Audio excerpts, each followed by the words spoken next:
আসসালামু আলাইকুম। এসএসসি ২০২৬ সালের পরীক্ষার্থীরা, তোমাদের এমসিকিউ নিয়ে একটা সুখবর আছে এবং প্রমাণ সহকারে দেখাই দিব।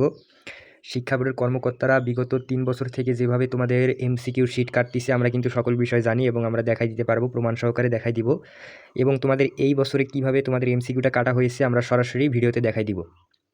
তোমাদের মধ্যে যারা এমসিকিউ নিয়ে টেনশনে আছো, কোনো টেনশন করবে না। যাদের ৬টা মানে হচ্ছে যাদের ৭টা, ৮টা, ৯টা এমসিকিউ হবে, মানে ৩ নাম্বার পর্যন্ত শিক্ষা বোর্ড কিন্তু বাড়িয়ে দিবে তোমাদের।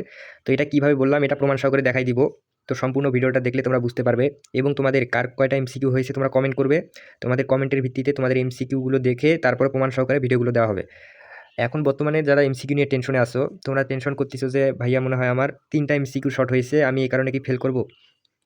তোমাদের মধ্যে অনেকেরই ৩টা এমসিকিউ শর্ট হয়েছে। যাদের হচ্ছে ৭টা, ৮টা, ৯টা এমসিকিউ হবে তারা কিন্তু পাস করবে। তো এটা প্রমাণ দেখো, এই দেখো আমি প্রমাণটা দেখাই দিতেছি এখন। এটা হচ্ছে দেখো একটা প্রমাণ। মানে হচ্ছে আমি বলেছি যে ৩টা, মানে হচ্ছে ৭টা, ৮টা, ৯টা এমসিকিউ যাদের হবে তারা পাস করবে। দেখো এখানে শিক্ষার্থীটা কয় নাম্বার পেয়েছে, এখানে দেখো ৯ পেয়েছে। এটা আর্টস বিভাগের স্টুডেন্ট, প্রমাণ সহকারে দেখাই দিলাম। তো এগুলো প্রমাণ আরও অনেক স্ক্রিনশট আছে আমাদের বিগত বছরের। তো তোমরা যারা এমসিকিউ নিয়ে টেনশনে আছো কোনো টেনশন করবে না। এই দেখো আমি একটা প্রমাণ দেখাই দিলাম। দেখো স্টুডেন্টটা পাস করেছে, এমসিকিউতে ৯ পেয়েছিল, দেখো তাকে সি গ্রেড দেওয়া হয়েছে, দেখো সে পাস করেছে। এবং শিক্ষা বোর্ডের কর্মকর্তারা তোমাদের কীভাবে রেজাল্টটা তৈরি করতেছে সম্পূর্ণ বিষয় কিন্তু আমি দেখাই দিব তোমাদের। তাই তোমরা অবশ্যই সাবস্ক্রাইব করে তোমাদের মূল্যবান মতামতটি কমেন্ট করবে এবং তোমাদের কার কয়টা এমসিকিউ হয়েছে তোমরা কমেন্ট করবে। ইনশাল্লাহ